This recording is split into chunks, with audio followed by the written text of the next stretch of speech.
Today in the Senate Judiciary Committee, Senator John Kennedy turned up the heat.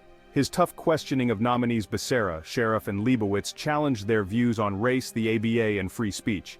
The sharp exchanges revealed the deep ideological battles shaping our legal system today. Kennedy asked if race should ever be used to help or harm law clerk applicants. The nominee replied applicants should be judged on experience, not race. This exchange highlighted the core debate over fairness and affirmative action.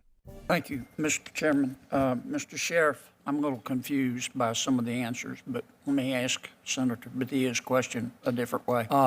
In choosing a law clerk, do you believe that a law clerk applicant's race should be used to harm that person?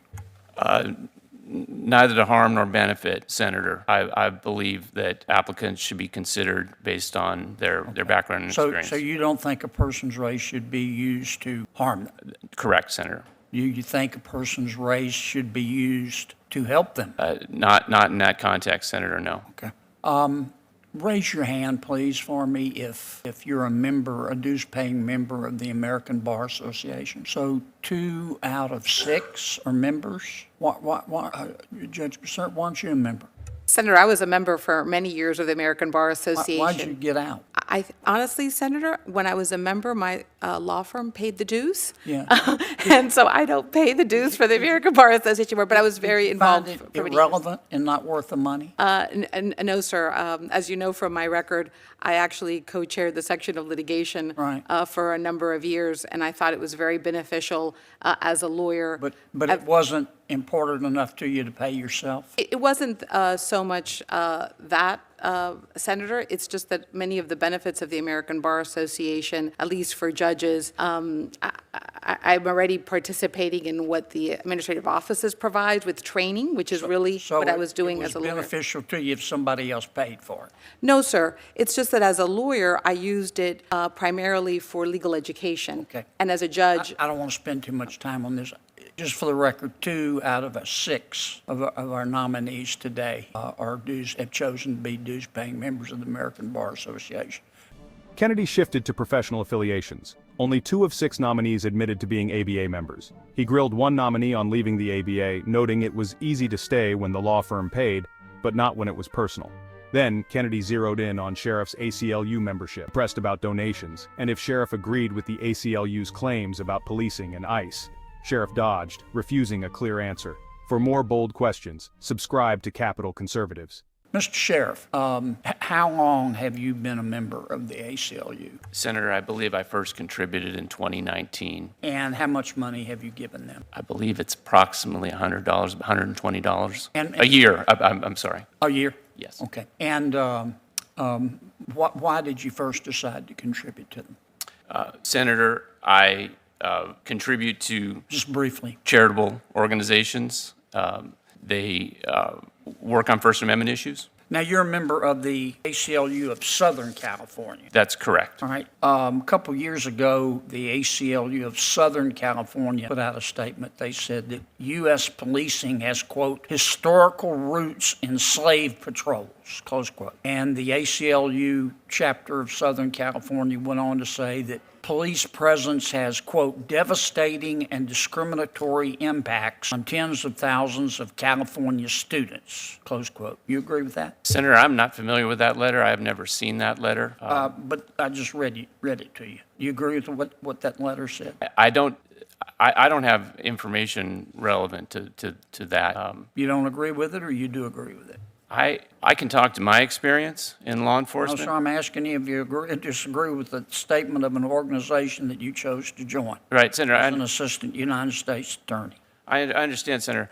I would have to know a lot more about where that comes from in order to evaluate it. Well, you're not doubting that I'm reading it to you accurately, are you? No, I'm not, but I don't know what the basis for that information is. The ACLU of Southern California also put out another statement. They said, quote, ICE is not welcome here, close quote. Do you agree with that statement? Senator, nearly 20 years in my practice in the Eastern District of California, the office has worked closely with ICE. Do you agree with that statement? Certainly, in terms of federal law enforcement, ICE is welcome, and works closely with.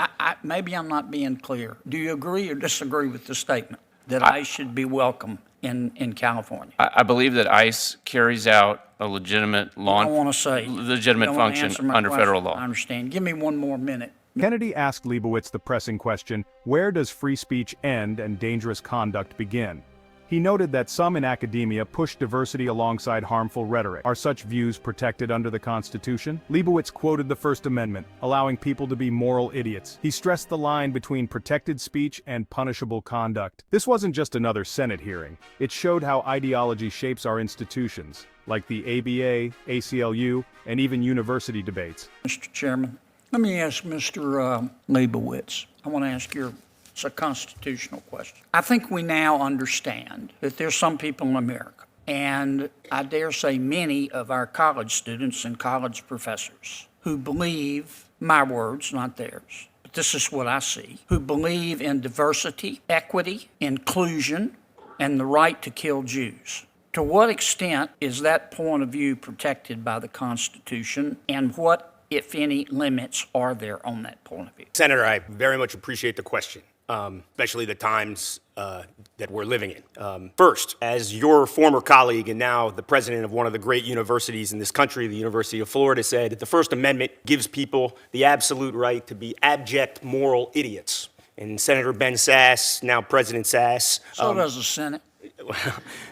So I take part of your question that since October the 7th, I think part of what you were saying is that people are taking full advantage of their First Amendment rights. And the basic dividing line in answering your question, as I understand the court's precedents and the First Amendment, is that there's a very big difference between speech and conduct. There's a very big difference between things like Title VI, Title VII.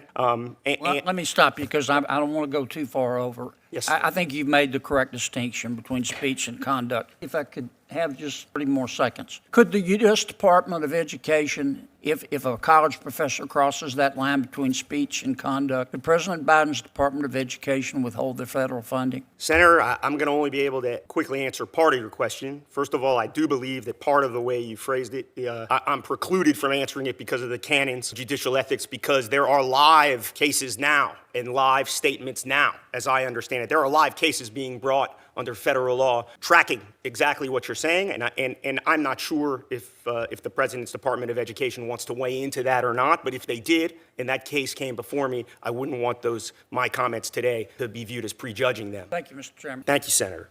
Kennedy's grilling forced nominees to stand firm or dodge truths. That's why this channel exposes what's at stake. What did you think of Senator Kennedy's questioning? Were the nominees honest or just dodging accountability? Share your thoughts below. I read every comment. Subscribe to Capital Conservatives and hit the bell for updates. Thanks for watching.